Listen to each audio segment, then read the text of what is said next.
মা, আরে দেখো তো আমাদের নতুন সঙ্গী গাড়িটা কেমন হয়েছে। আমি খুব খুশি হয়েছি। এই গরিবের ঘরে থেকে যে এত বড় সফলতার মুখ দেখতে পাবো কোনোদিন ভাবিনি। বাবা, ওইটা কি আমার নাম লেখা আছে? না বাবা, আমাদের পুরো পরিবারের নাম লিখবো ভ্যানটাতে। সে পরে দেখা যাবে মা, এখন শুধু ভালোই ভালোই একটা কাজ জুটে যাক ব্যাস। এবার তুমি আমাকে স্কুলে ছাড়বে, বাজার করবে, সব করবে, আর কোনো সমস্যা থাকবে না, বলো? এত বড় একটা আনন্দের দিনে একটু মিষ্টি মুখ না হলে কি ভালো লাগে বল? একটু মিষ্টি আনার ব্যবস্থা কর বাবা। আমি এক্ষুনি যাচ্ছি মা। এত তাড়ার কি আছে বাবা? বেলা হতে এখনো ঢের দেরি, চা খেয়ে নে আগে। না মা, আজকে প্রথম দিন, শহরের বাজারে আগে থেকে ভালো জায়গাটা দখল করে নিতে হবে, না হলে অন্য ভ্যান চালকরা আগে চলে গেলে মুশকিল হয়ে যাবে ভাড়া পেতে, বুঝলে? তোর এই জেদি তোকে আজ এত দূর এনেছে, কিন্তু শোন, শরীরের মূল্যটা সবচেয়ে বেশি। ঠিক সময় খাবি, দুপুরের রোদে গাড়ি চালাবি না, কোথাও গাড়ি দাঁড় করিয়ে একটু বিশ্রাম নিয়ে নিবি। জানি মা, তুমি চিন্তা করো না, আমি ঠিক থাকবো। সন্ধ্যের আগে ফিরে আসবো, একদম চিন্তা করবে না তোমরা। আর আসবার সময় আমি কিছু ভালো মিষ্টি নিয়ে আসবো। মিষ্টি না হলেও চলবে, এই তো খাওয়ালি। শুধু সাবধানে ফিরে আয়, তাহলেই হবে। গাড়ি না হয় আরেকটা হবে, কিন্তু আমার ছেলে তো আরেকটা আসবে না। তাহলে আমি চললাম মা। যাও বাবা, ভালো করে কাজ করে জীবনে উন্নতি করো, আমি আশীর্বাদ করছি।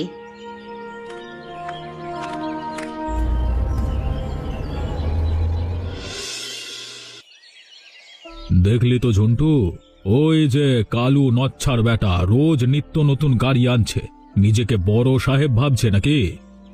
ওরে বাবা, গাড়িটা তো জোশ দেখতে। আরে কিন্তু বাবু, গাড়ি কিনলে কি আর হয় শুধু? আসল তো হচ্ছে বুদ্ধি। ওর বুদ্ধিটা তো একেবারে নিরেট হাঁড়ির মতো মোটা।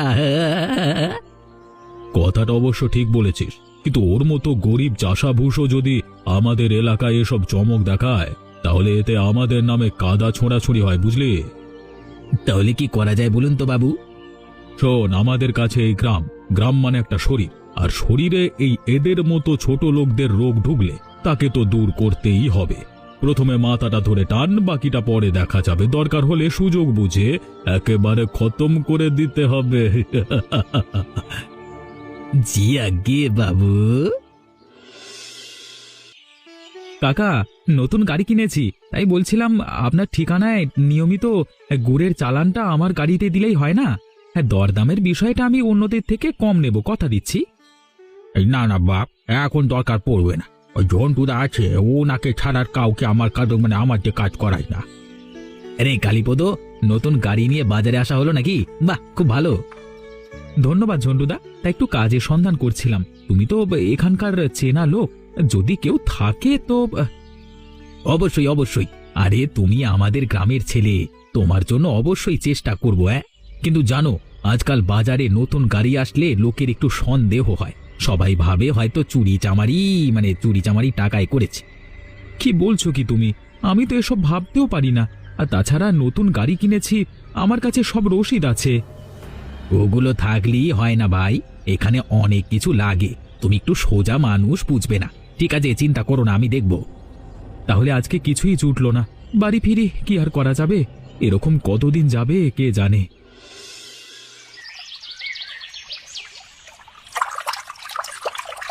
ও বুড়িমা, জল ভরছেন? এই বয়সে এত কষ্ট করবেন না। আরে আপনার তো এখন ছেলে বড়লোক ব্যবসায়ী হয়েছে। আমার ছেলে পরিশ্রমী, চোর চিটিং বাজতো না। তাছাড়া আমাদের মতো গরিব মানুষের আবার ব্যবসা কি? যা হোক, খেয়ে পড়ে বেঁচে থাকা। হ্যাঁ, পরিশ্রমী বটে, কিন্তু মা, আপনার তো বয়স হয়েছে। গ্রামের উন্নতির জন্য আমাদের সবাইকে কিছু নিয়ম মানতে হয়। নতুন বাড়ি, নতুন গাড়ি, এসব দেখে সাধারণ লোকের কি মনে হয় ভেবে দেখেছেন? কি মনে হয় মোড়ল? পরিশ্রম করে টাকা রোজগার করলে তাতে কার কি মনে হবার আছে? দেখুন, গ্রামটা একটা পরিবার, এখানে কারোর বাড়তি উন্নতি মানে অন্য কারোর অবনতি, তাই না? আপনার ছেলের এই হঠাৎ উন্নতি আসলে গ্রামের শান্তি নষ্ট করছে। মানুষ বলা বলি শুরু করেছে। আপনি তো পুরনো মানুষ, বুঝবেন। আপনার মতো বয়স্কাকে এই গঞ্জনা শুনতে হবে আমি ভাবতে পারছি না। বাকি নিজেরা যা ভালো বোঝেন করুন। আসল কথাটা কি বলো তো? কি বলতে চাইছো তুমি? অনেক দিন থেকে ভাবছি আপনার মতো বৃদ্ধাদের জন্য শহরে একটা বাসা আছে, সরকারি সাহায্য পাওয়া যায়। সেখানে যাওয়াই হয়তো আপনার জন্য মঙ্গল হবে। না হলে আপনার ছেলের যদি কেউ ক্ষতি করে দেয় তাহলে সেটা এই বুড়ো বয়সে আপনার দেখতে ঠিক ভালো লাগবে না। কি বললাম আশা করি ঠিক বুঝতে পেরেছে না? চলি, আর তার দায় আপনাকে নিতে হবে। কি বললো? আমার জন্যে ছেলের ক্ষতি? ঠাকুমা, কি হয়েছে তোমার? শরীর খারাপ নাকি? না মা, শরীর ভালোই, কিন্তু মনটা বড় অশান্ত। কেন? কেউ কিছু বলেছে? আজ পুকুর ঘাটে মোড়ল বাবুর সঙ্গে কথা হলো।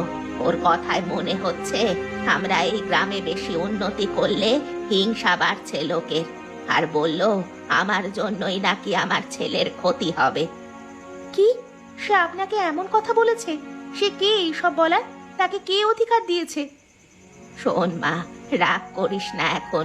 ওরা ক্ষমতাবান লোক। ও বলেছে আমি যদি বৃদ্ধাশ্রমে না যাই তাহলে কালীপদর ক্ষতি হবে। ওরা আসলে একটা ষড়যন্ত্র করছে। তাহলে আমরা চলে যাব এই বাড়ি ছেড়ে? না, হেরে যাব না, কিন্তু সমস্ত পরিস্থিতির জন্য প্রস্তুত থাকতে হবে। তুই যতটা পারিস সাবধানে থাকবি। স্কুল বাজারে যাস, চোখ কান খোলা রাখবি। কে কি বলে, কে কি করে খেয়াল রাখবি। আর কেউ কিছু বললে কারো সাথে ঝগড়া করিস না। ঠাকুমা, তুমি ভয় পেও না। তুমি আমাকে এতদিন এত গল্প বলেছো, সেখানেই তো শিখেছি ভালো মানুষই শেষ পর্যন্ত যেতে। আমার মেয়েটা বড় হয়েছে দেখছি, কিন্তু সাবধান থাকবি, ওরা বড় ভয়ানক। ঠিক আছে, সেসব দেখা যাবে। এখন উনুন ঠান্ডা হয়ে গেছে, চলো রান্না করে নেওয়া যাক। আজকের ব্যাপারটা দেখলি তো? কি হয়েছে বল শুনি। হ্যাঁ দাদা, কালীপদ বেচারা বাজারে ঘুরে ঘুরে হয়রান হয়ে গেছে, একটাও কাজ পায়নি। এটাই তো প্রথম ধাপ। ওর মন ভাঙতে হবে রে। নিজেকে অক্ষম সেটা ভাবা শেখাতে হবে, তারপর আসল আঘাত। কি করব বলুন? গাড়িটা নষ্ট করে দেব? ধুর, ওটা তো খুব সাধারণ কাজ। না না, ওকে দিয়ে আমরা ওর নিজের পায়ে কুড়ুল মারাবো। শোন, পরশু গ্রাম সভা ডাকবো। বলবো কালীপদ নাকি পুকুরের পাড়ের জমি জবরদখল করে তার ভ্যান রাখছে, গ্রামের সম্পত্তি নষ্ট করছে। কিন্তু সেটা তো সত্যি না, সবাই জানি। সত্য মিথ্যার কি আছে? আমি মোড়ল, আমার কথাই রামবান, বুঝলি? তুই আর 4-5 জনকে বলে রাখবি, তারা সাক্ষী দেবে। তারপর ওই বুড়ি আর বুড়ির ছেলেকে বলবো এখান থেকে বিদায় নাও, না হলে পুলিশ কেস দেব। বাহ, দারুণ! বুড়ি তো ছেলে বলতে অজ্ঞান, দেখবেন সে নিজেই চলে যেতে রাজি হবে। ঠিক, বুড়ি চলে গেলে কালীপদর আর এ গ্রামে মুখ দেখানোর উপায় থাকবে না। সে নিজে থেকেই চলে যাবে। তারপর ওই নতুন ঝকঝকে ভ্যানটা তোর হবে আর আমার হয়ে ভাড়া খাটবে, বুঝলি? আপনি কিছু চিন্তা করবেন না, আমি সব সাক্ষী সাজিয়ে রাখবো। শুনুন সবাই, আমরা সবাই এই গ্রামটাকে একটি যৌথ পরিবার মনে করি। কিন্তু পরিবারের কেউ যদি নিয়ম ভাঙে, সম্পত্তি নষ্ট করে, তবে তাকে শাস্তি দিতেই হবে। কালীপদ নিত্য নতুন গাড়ি কিনেছে, রোজ খুব ভালো টাকা ইনকাম করছে, খুব ভালো কথা। কিন্তু সে গাড়ি রাখবার জন্য সেই পুকুর পাড়ের সরকারি জমি দখল করেছে, আর এভাবেই গ্রামের প্রত্যেক মানুষকে বঞ্চিত করছে। এ মিথ্যে অভিযোগ বাবু, আমি আমার বাড়ির উঠানেই গাড়ি রাখি, তোমরা তো সবাই জানো, বিশ্বাস করো তোমরা। দেখো কালীপদ, আমি নিজে দেখিনি, আর তোমার সাথে আমার কোনো শত্রুতা নেই, কিন্তু আমাদের কয়েকজন বিশ্বস্ত গ্রামবাসী দেখেছে। এই তোমরা বলো তো। আমি দেখেছি, গাড়ি নিয়ে পুকুর পাড়ের জমি নষ্ট করে দিয়েছে। ওখানে গ্রামের মানুষদের জন্য একটা ওই পার্ক বানানোর পরিকল্পনা ছিল আমাদের। আমিও দেখেছি, ঠিক বলেছে ঝন্টে, মানে ঝন্টুদা। বাবু, আমার ছেলে সারা জীবন সত্য কথা বলেছে, সে এমন নয়। আপনি কেন তাকে ফাঁসাতে চাইছেন?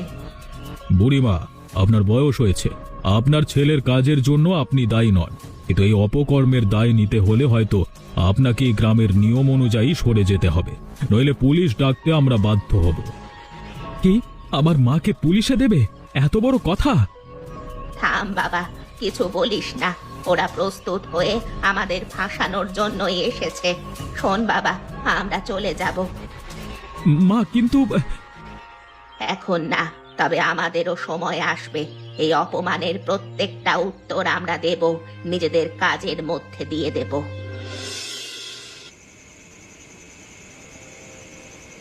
বাবা, কিছু খাবে? আমি রাস্তার ধারের দোকান থেকে চেয়ে কিছু মুড়ি এনেছি। কেন বলি না? আমরা কি করেছি? শুধু নিজের পায়ে দাঁড়ানোর চেষ্টা, আর তাতেই এত হিংসে আমাদের প্রতি। অপরাধ আমাদের নয় বাবা, অপরাধ যারা আমাদের ফাঁসিয়েছে তাদের। কিন্তু কিভাবে প্রমাণ করব? ওরা যে প্রচন্ড শক্তিশালী, গ্রামের সবাই ওদের কথা শোনে, আমাদের কথা কেউ বিশ্বাস করবে না। ঠাকুমা বলতো সূর্যকে ঢাকা যায় না, শুধু সাময়িকভাবে মেঘে আড়াল হয় হয়তো। ওরা আমাদের দমিয়ে রাখতে পারবে না বাবা। তুই ঠিক বলেছিস রে। এখন হয়তো আমরা নিঃস্ব, কিন্তু আমরা ঠিক নিজেদের প্রমাণ করব। না বাবা, আমরা নিঃস্ব নই, আমাদের সততা আছে। আমি আজ বাজারে দেখেছি ঝন্টু কাউকে কিছু টাকা দিচ্ছিল আর কাগজে সই নিচ্ছিল, খুব গোপনে। কি বলছিস? কি কাগজ? ঠিক জানি না বাবা, কিন্তু ওরা শুধু আমাদের তাড়িয়েছে তাই নয়, হয়তো আরো মানুষদের আমাদের মতো করে তাড়াতে চায়। তুই ঠিক তোর ঠাকুমার মতোই হয়েছিস রে, একদম ভয় পাস না। কারণ তুমি আছো বলেই। এখন তুমি বিশ্রাম নাও, কাল থেকে তুমি নতুন জায়গায় ভ্যান চালানোর চেষ্টা করো। আমি আমার কাজটা করব। এই লড়াই আমরা হেরে যাব না বাবা।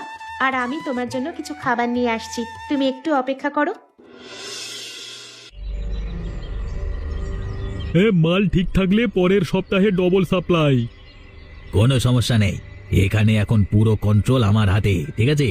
মোড়ল খুশি আছে, সব কাজ হয়ে যাবে। কে কে ওখানে? কুকুর বিড়াল মনে হচ্ছে। ঠিক আছে, আমি চলে যাই, আমার দেরি হয়ে যাচ্ছে।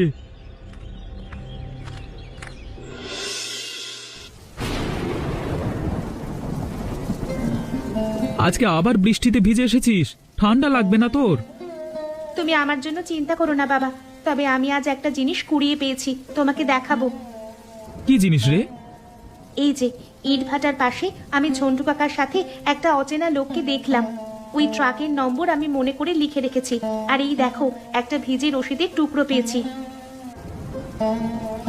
এটা তো রাসায়নিক সার কেনবার রসিদ, কিন্তু দাম এত বেশি। এত সার কার জমিতে যায় রে? গ্রামে তো এত জিনিস লাগবার কথা নয়। ওর নিজের কোনো জমি নেই বাবা, আমার মনে হয় ওরা আসলে সার কেনার নাম করে অন্য কিছু করছে। মানে চোরা চালান? হ্যাঁ, আর মোড়ল তো সব জায়গার কর্তা, সন্দেহ হয় না লোকটাকে। ওই গ্রাম সভা, আমাদের তাড়ানো, সবই ওদের ওই চোরাচালান চাপা দিতে। হ্যাঁ, আমাদের উঠোন থেকে পেছনের গলিটা দেখা যায়, যেটা দিয়ে ট্রাকগুলো যায়। তার মানে আমরা দেখে ফেলতে পারি, সেজন্য আমাদের চক্রান্ত করে তাড়িয়েছে। বাবা, শুধু সন্দেহ করে কিচ্ছু হবে না, আমাদের প্রমাণ দরকার। ট্রাক নম্বর, রসিদ, এগুলো যদি পুলিশকে দেওয়া যায় তাহলে তারা তদন্ত করে ধরতে পারবে। তুই একদম গোয়েন্দার মতো কথা বলছিস। ঠিক আছে, তাই হবে। আমি তাহলে সবকিছু গুছিয়ে রাখছি বাবা, দেখবে এই প্রমাণগুলোই একদিন আমাদের জিতিয়ে দেবে। তুমি দেবলি না, ফোনে কথা তুমি বলেছিলে, বলো কি সমস্যা হয়েছে? দিদি, আমি জানি না আপনি আমাকে বিশ্বাস করবেন কিনা, কিন্তু আমার পরিবারের উপর খুব অন্যায় হয়েছে। আর আমি মনে করি তার চেয়েও বড় একটা অন্যায় চলছে এই সমস্ত গ্রামের ওপর। আমাকে দেখাও, তুমি কি যেন পেয়েছো বলছিলে। ট্রাক নম্বরটা আমাদের থানায় চেক করতে হবে। এই রসিদ সারের বাজারের দামের থেকে 3 গুণ বেশি দেখছি। তাহলে আপনি বিশ্বাস করছেন? আমার কাজ বিশ্বাস বা অবিশ্বাস করা নয়, আমার কাজ তদন্ত করা। আর তোমার দেওয়া এই জিনিসগুলোই যথেষ্ট প্রমাণ যে এটা তদন্ত হওয়া উচিত। বিশেষ করে চোরা চালানের ব্যাপারটা যেটা তুমি বলছিলে, সেটা খতিয়ে দেখা উচিত। আমরা অনেক কষ্ট পেয়েছি, আমাদের বাঁচান। শোনো দেবলীনা, তুমি খুব সাহসী কাজ করেছো, কিন্তু এখন থেকে তুমি আর কোনো কিছু নিজে করবে না, বুঝেছো? ওরা খারাপ মানুষ, তোমার বড় কিছু ক্ষতি একটা হয়ে যেতে পারে। হ্যাঁ দিদি, কিন্তু আমার পরিবার, আমরা আমাদের বাড়ি ফিরে পাবো তো? আমরা আমাদের কাজ যথাসাধ্য করব। তুমি আমাকে একটা জিনিস দিয়ে সাহায্য করো। আগামীকাল রাতে বলেছিলে যে নিয়মিত ট্রাক আসে, সেই সময়টা কখন? প্রতি বৃহস্পতিবার রাত 10টার পরে। আচ্ছা, এখন তুমি যাও, এই ফোন নম্বরটা রাখো, কোনো জরুরি প্রয়োজনে জানাবে, আর কাউকে কিচ্ছু বলবে না। ধন্যবাদ দিদি। হ্যালো স্যার, আমি দামিনী, একটা সম্ভবত খুব বড় চোরাচালানের কেসের সূত্র পেয়েছি। হ্যাঁ হ্যাঁ, এবার আমাদের যে কেসটা মাঝখান পর্যন্ত ঝুলেছিল সেটা মনে হচ্ছে সমাধান হয়ে যাবে। তাড়াতাড়ি কর রে। আরে আজকে সাপ্লাইটা খুব জরুরি, বুঝতে পারছিস না নাকি? আরে শহরের দালাল খুব চাপ দিচ্ছে মাল পাওয়ার জন্য। ঠিক আছে দাদা, আর কয়েক মিনিট দিন। থামো, পুলিশ এই সম্পূর্ণ জায়গাটা ঘিরে ফেলেছে, তাই কেউ পালাবার কোনো চেষ্টা করবে না। কি কি কি- কি হচ্ছে রে, কি জানতে পারি? আমি গ্রামের মোড়ল, তোমরা তোমরা ভুল করছো। ভুল করছি না অরবিন্দ বাবু, আমরা প্রমাণ সহ তদন্ত করেছি। অনেক দিন ধরে আমরা জানতে পারছিলাম যে নিষিদ্ধ ড্রাগের চোরাচালান হচ্ছে, কিন্তু ধরতে পারছিলাম না। এবারে পেরেছি। আসলে তুমি যে শয়তান এটা করেছো সেটা আমরা বুঝতে পারিনি। সার বিক্রির নাম করে ড্রাগ সাপ্লাই দিচ্ছ, আজ ধরতে পেরেছি বেটা তোমাদের। দাদা কিছু একটা করো। চুপ কর, আমি এসব কিচ্ছু জানি না, সবকিছু ওই ঝন্টু জানে। কি সালা বিশ্বাসঘাতক! আরে তুমি তো সব পরিকল্পনা করেছো, কালীপদদের তাড়িয়েছো এই ভয়ে যে তারা তোমার চোরাচালান দেখে ফেলবে।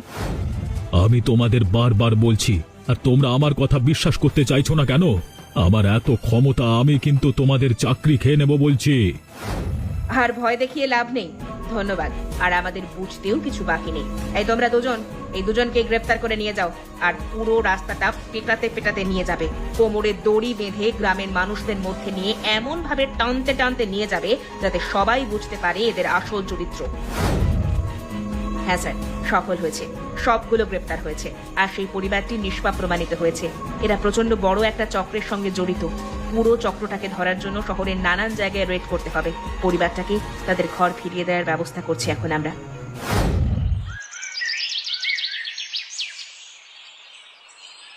মা দেখেছো, শেষ পর্যন্ত আমরা বাড়ি ফিরতে পেরেছি। সত্যি যেন বিশ্বাস হচ্ছে না গো।